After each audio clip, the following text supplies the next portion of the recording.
Fala galera, ligado aqui no canal do VSR, chegando para mais um vídeo. Tema do vídeo agora, Gabigol no Santos. Mais uma chance para o Gabigol recuperar a forma que ele já teve, recuperar o ritmo que ele já teve. Será que vai ser onde tudo começou? É o tema do vídeo de agora, depois da vinheta.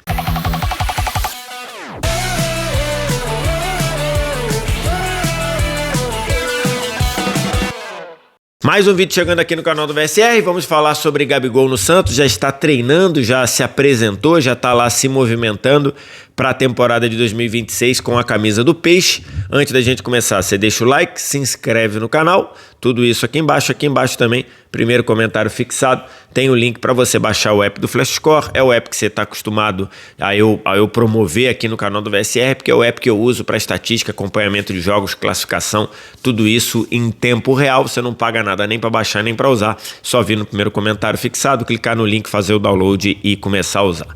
Estou gravando esse vídeo aqui no dia 4 de janeiro, estou em férias aqui em Orlando, mas não vou deixar aqui o canal parado, né? Vou aqui movimentar o canal com as notícias importantes, deixei alguns temas separados aqui mais frios e também olhando o que está acontecendo no mundo do futebol, e o Gabigol já está treinando no Santos, né? O Gabigol já tem vídeos aí rolando do Gabigol fazendo as movimentações na reapresentação do Santos e tudo mais, e a possibilidade, é a chance do Gabigol, depois de 3 anos, recuperar o seu nível, o nível com que ele já jogou, né? Se a gente for lembrar os últimos 3 anos aqui, o Gabigol não conseguiu jogar bem em 2023 no Flamengo, em vários contextos, né? Nem com Vitor Pereira, nem com Tite. Em 24 foi reserva, foi preterido na parte em que o Tite foi técnico do Flamengo. Quando o Felipe Luiz entrou na reta final, o Gabigol foi importante, mostrou ali uma evolução, foi importante no título da Copa do Brasil, aqueles 2 gols no jogo de ida contra o Atlético Mineiro, mas não o suficiente para ele renovar contrato, porque num geral o ano dele não foi bom, apesar de ter sido muito decisivo, como normalmente ele foi nas finais com o Flamengo. E em 2025, expectativa muito alta. Mais ou menos nessa época do ano a gente tinha uma expectativa gigantesca dele no Cruzeiro, e na prática isso não aconteceu. Na prática o que aconteceu foi o Gabigol completamente reserva. O Gabigol foi um reserva absoluto. A gente não fala titular absoluto, o Gabigol foi um reserva absoluto no Cruzeiro. Definitivamente não funcionou, ele foi completamente dominado e superado pelo Caio Jorge, e assim ele, apesar de ter tido uma postura profissional, não arrumou tumulto, não trouxe problema para o Cruzeiro, pelo menos não do ponto de vista de comportamento. Ele não foi nem de longe o jogador que o Cruzeiro esperava que ele fosse, e que o salário e que o valor investido pelo Cruzeiro imaginava que fosse. Então, você, no final do ano, e eu nem estou colocando aqui em perspectiva o pênalti que o Gabigol perdeu na Neoquímica Arena na semifinal da Copa do Brasil, porque perder pênalti é coisa que acontece, né? O Gabigol é um excelente cobrador de pênalti, perdeu o pênalti como outros excelentes cobradores de pênalti ao longo do futebol já perderam pênaltis em disputas e tudo mais, né? Então não precisa nem a gente falar sobre isso.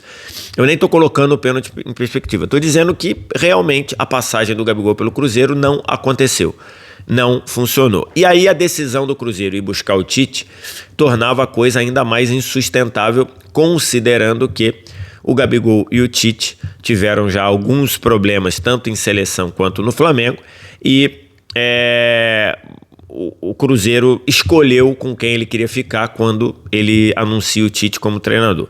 E aí o Cruzeiro tinha uma decisão a fazer, né? O que eu vou fazer com o Gabigol? Eu vou manter ele aqui, isso vai me trazer algum conflito, e eu não estou nem considerando a possibilidade dele não querer trabalhar com o Tite, ou do Tite não querer trabalhar com ele, porque isso eu não tenho informação. Mas se eu tivesse, falaria aqui, não tenho informação sobre isso, nem de um lado nem do outro. Mas acho que o Cruzeiro ali, quem pensa o futebol do Cruzeiro entendeu, cara, isso não vai funcionar, é melhor a gente resolver isso aqui.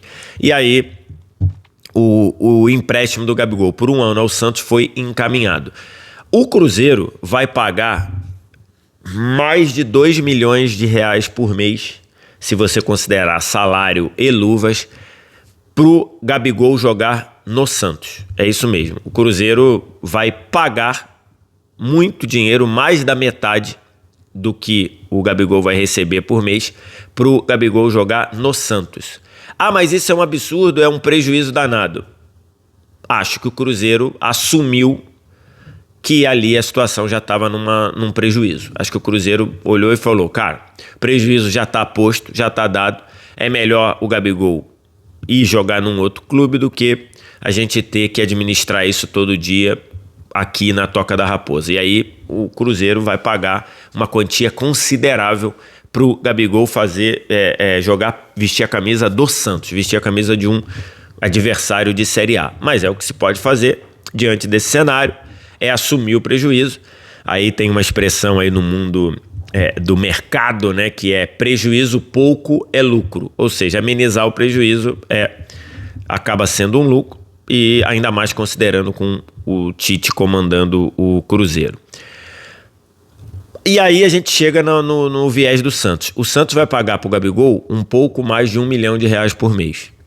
É menos do que pagava para o Tiquinho, é menos do que pagava para outros jogadores do Santos que talvez não produzam ou não tenham a perspectiva de produzir que o Gabigol tem. Então você está dizendo que o Gabigol vai produzir? Não estou dizendo que vai produzir, estou dizendo que tem a perspectiva de. Porque eu vou usar mais ou menos o argumento que eu usei no vídeo do Gabigol com a chegada dele no Cruzeiro. Assim, será que a gente vai assumir que o Gabigol desaprendeu a fazer gol? Será que a gente vai assumir que o Gabigol desaprendeu a jogar? Com 29 anos? Acho que não. Acho que precisa, de repente, pode ter ali um cenário em que o Gabigol, de volta ao Santos, num clube, num sistema de jogo que o favoreça, que o Gabigol consiga render, consiga produzir o que perto do que ele já produziu em alguns bons momentos. Além do que, não há dúvida, na minha visão, que o Gabigol atual é melhor ter o Gabigol atual do que ter o Tiquinho Soares, do jeito que jogou em 2025, do que ter o Lautaro Dias, que foi um cara que terminou a reta final aí do Brasileiro jogando ali, ou o Tassiano jogando também como 9 ali, como atacante. Então, eu prefiro acreditar que o Gabigol possa me render algo próximo do que ele já rendeu, do que dar minutos para o Tiquinho, dar minutos para o Lautaro Dias, dar minutos para o Tassiano. Então, acho que nesse aspecto aí é um ponto importante. Se você paga R$1 milhão pelo Tiquinho, vale pagar R$1 milhão para tentar recuperar o Gabigol. E quando eu digo recuperar, é esse o termo mesmo, né? Porque o Gabigol, como eu disse, vem de 3 anos ruins. 3 anos ruins. O 2023 dele no Flamengo começa muito mal na era Vitor Pereira e depois não consegue jogar na parte já com o Tite, né? Não consegue produzir. Claramente o Tite opta pelo Pedro e fazia sentido para o modelo de jogo do Tite. E o Gabigol não consegue. Ali ainda tinha umas questões ali de lesões, né? Uma lesão no pé que estava incomodando e tudo. E em 2024 esse cenário não muda, né? O Gabigol tem minutos muito diminuídos com o Tite. O jogo todo do Flamengo é centrado em cima do Pedro, então o Gabigol, quando entra em outra posição, entra fazendo outra função, e no fim foram 2 anos ruins na reta final do Flamengo, amenizado um pouquinho e com aquela sensação de a última impressão é que fica com os 2 gols na final da Copa do Brasil de 24 contra o Atlético Mineiro no primeiro jogo. E o ano no Cruzeiro também foi bem ruim. Não em números até que foram razoáveis, de razoáveis para bom, porque se você tem um jogador reserva absoluto e ele te entrega 13 gols e 4 assistências no ano, não é ruim, um reserva ter 13 gols e 4 assistências, o atacante reserva ter 13 gols e 4 assistências, mas sendo esse atacante o Gabigol, com tudo que você investiu, com toda a expectativa que você tinha, acaba sendo um ano ruim. E o pior, ele em momento algum da temporada, em momento nenhum, ele sequer ameaçou a titularidade do Caio Jorge. Então esse é um ponto central dessa discussão. Ele pareceu, em alguns momentos que o Gabigol estava sem ritmo, sem condição de acompanhar o ritmo do jogo, sem condição de acompanhar a velocidade do jogo, parecendo que o Cruzeiro, quando entrava o Gabigol, diminuía uma rotação. Então, assim, esse é um ponto importante dessa recuperação. O Santos pode ser essa recuperação para o Gabigol? Pode, mas o Gabigol vai com a sensação de mais uma chance dele reencontrar o jogo que ele já teve. Ele não conseguiu fazer isso nem com o Tite, não conseguiu fazer isso com o Vitor Pereira no Flamengo. Mostrou um poder de reação ali com o Felipe Luiz, mas muito curtinho, até porque o contrato estava acabando, e no Cruzeiro ele não conseguiu fazer essa recuperação. No Santos ele pode fazer? Acho que pode. Vai estar num lugar que ele conhece, um lugar que ele cresceu pro futebol ali, vai estar num lugar em que ele tem raízes, ele tem família, ele tem amigos, então isso pode ajudar. Não tenho informação de que o Gabigol é um cara que dá migué em treino e tudo, então não acho que o caso dele tenha sido de não querer treinar, de não querer funcionar. Nunca tivemos esse problema ali. Acho que é a questão de conseguir pegar ritmo, conseguir ser importante. Ele vai jogar ao lado do Neymar, né? E aí o pessoal do Flash Score preparou essa arte aqui, bacana, dizendo que o Gabigol e o Neymar jogaram juntos 14 vezes, 14 jogos.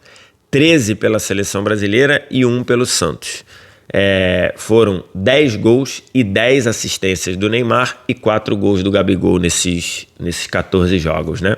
E agora vão jogar junto. Por si só, acho um desafio pro Vojvoda você ter ali a obrigação de equilibrar esses dois juntos. É um desafio, tá? Porque o Neymar vai, considerando as questões físicas, vai ajudar pouco no momento defensivo. O Gabigol é um jogador que normalmente ajuda pouco no momento defensivo. Então o Vojvoda vai ter esse desafio de equilibrar esses dois quando o Santos estiver sem bola. E com bola, acho que eles podem se encaixar, acho que podem funcionar muito bem se estiverem ambos bem fisicamente.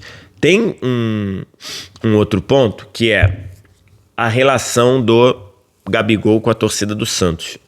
Tem muito torcedor do Santos, e eu tenho convívio com muito torcedor do Santos, que tem uma certa bronca, não só de Gabigol, mas de outros ex-jogadores do Santos, porque a torcida entende que ex-jogadores do Santos parecem que têm mais tesão para comemorar e para jogar bem contra o Santos, e para comemorar gol contra o Santos.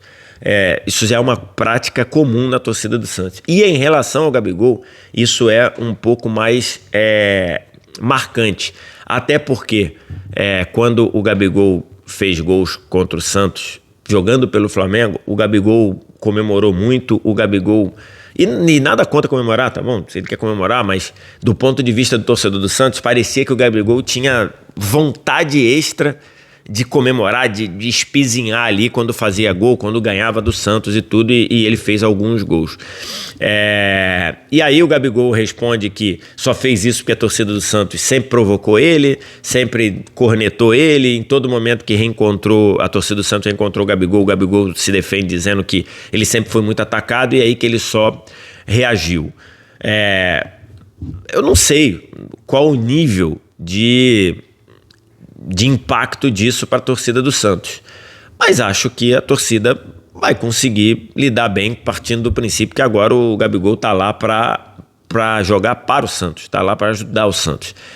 Então acho que isso não vai ser um problema. Acho que isso, depois do primeiro jogo que o Gabigol meter 2 gols e for lá comemorar com a torcida, beijar o escudo e tudo mais, acho que isso passa batido.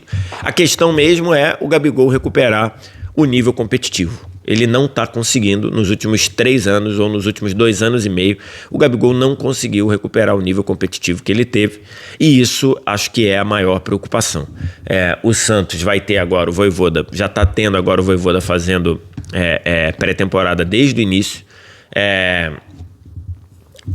o Santos vai ter a chance de montar um time com as características do Vojvoda desde o início. O Santos devolveu alguns jogadores, vendeu o Guilherme, está pensando aí em alguns reforços. Então acho que o Santos tem a condição de montar um time em que dê um pouco de mais, dê total liberdade para o Neymar e que dê ao Gabigol a condição de ser acionado, de ser abastecido e de conseguir dar um poder de fogo que em muitos momentos faltou ao Santos na temporada passada, né? Lautaro Dias com as suas dificuldades lá, o Tiquinho numa má fase terrível, técnica e física. O Tassiano é um jogador muito esforçado, mas a gente sabe que ele tem um teto. E o Gabigol é uma evolução em relação a todos esses. Fica a dúvida. O Gabigol vai conseguir aproveitar essa chance? Essa é a última chance do Gabigol? Se ele não funcionar nesse um ano emprestado do Santos, será que a percepção do que a gente entende do que o Gabigol pode fazer vai mudar? Esse é um tema importante aí, mas acho que nessas bases, pagando ao Gabigol a mesma coisa ou menos do que paga ou pagaria, caso o Tiquinho fique, ou caso ele saia, pagaria o Tiquinho Soares, eu acho que é uma coisa que vale a pena apostar. Até essa palavra é correta. O Gabigol está no nível de aposta? Ou o Gabigol, depois desses 3 anos, a aposta é justo chamar o Gabigol de aposta? Ou a gente pode imaginar que o Gabigol consiga no Santos recuperar parte do que ele já foi? Eu imaginava que ele poderia fazer isso no Cruzeiro. Se você pega o meu vídeo de mais ou menos 1 ano atrás, eu falo exatamente isso. Eu achava que ele poderia recuperar parte disso no Cruzeiro. Não conseguiu. Não conseguiu. Será que no Santos ele vai conseguir? Será que o Santos vai oferecer um time que ele consiga? Vamos acompanhar aqui no futebol. Vamos acompanhar nesse ano de 2026. Mas acho que é um movimento com o Cruzeiro pagando mais da metade do salário do Gabigol. Acho que esse empréstimo de 1 ano, acho que é um movimento que faz sentido, ainda mais para quem sofreu tanto com o 9 em 2025. Quero te ouvir. O que você acha? O que você pensa? Diz aqui embaixo nos comentários. No mais like, se inscreve no canal, sininho das notificações. Vem no primeiro comentário fixado, tem o link para você baixar o app do Flash Score totalmente de graça para você. Obrigado demais pela audiência. Um abraço. Tchau.